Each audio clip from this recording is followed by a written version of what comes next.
Hey everyone, as you know, I've been working on Kratoria for a long while now. Around a year ago, I decided to implement a major system that will completely change the way this game is going to be played.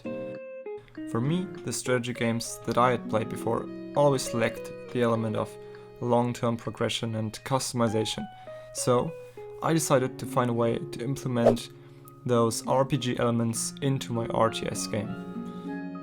My plan is to make the player create a character at the beginning of each game and then keep playing as him throughout the whole runs. So for that, the first thing that I started out with was the character creation or selection screen.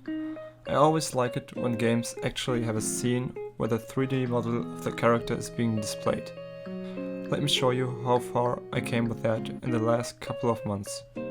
First of all the icons and models are just temporary. In the middle of the scene you can see the character that is selected. Down below there is a bar with all the different classes that are available. I'm not sure how many I will be able to add to Kratoria, but I've already come up with a couple of names for them. I will have to make unique models for each class, but I think I'll manage to make at least 5 different playable characters. Anyway, here I can now click on them and swap the characters. Each one of them will have a different look, stats and starting equipment. You might ask yourself, how is this type of thing supposed to work in an RTS game? Well, that's where the campaign viewport comes into play. This is where the game will be taking place outside of the skirmish viewport. The character that you created at the beginning will be the one who moves across these ways. As you already know, on the way he will collect items, gain experience, encounter events, and so on.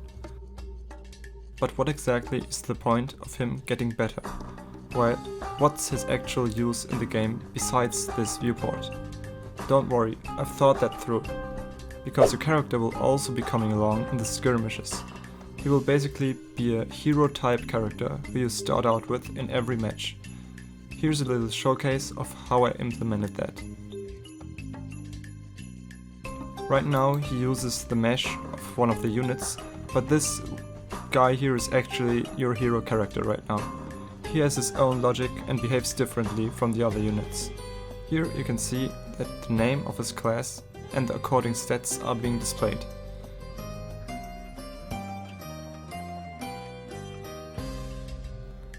In the meantime, I also added a couple of other customization options. First of all, you can now type in a name for your character. You can also choose a trait for him. That will give you some special bonuses or effects. After you've created the character, you're allowed to keep playing as him as long as you want and do as many campaign runs as possible with him. But of course, you'll also be allowed to start over and play as a different character. For that, I'll have to implement a save system. That way you'll have different slots for your different characters and be free to explore all different classes and strategies. Customization wise, there will be a lot more things. One of the key elements is armor and equipment. Each time you win a match or open a chest, you will be rewarded with some equipment pieces. Those can be worn by your character and always be exchanged when you find better gear.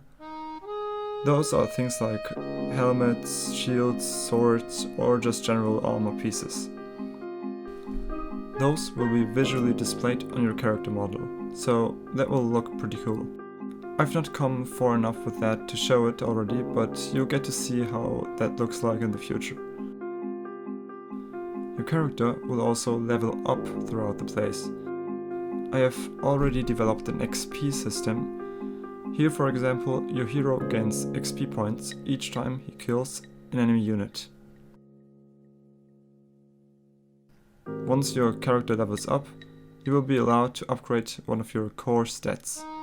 Those will be things like health points, attack speed, or even stuff like armor penetration. Alright, so far that's everything I have for today's video. Like the video if you enjoyed this week's content, and make sure to subscribe for more future devlogs.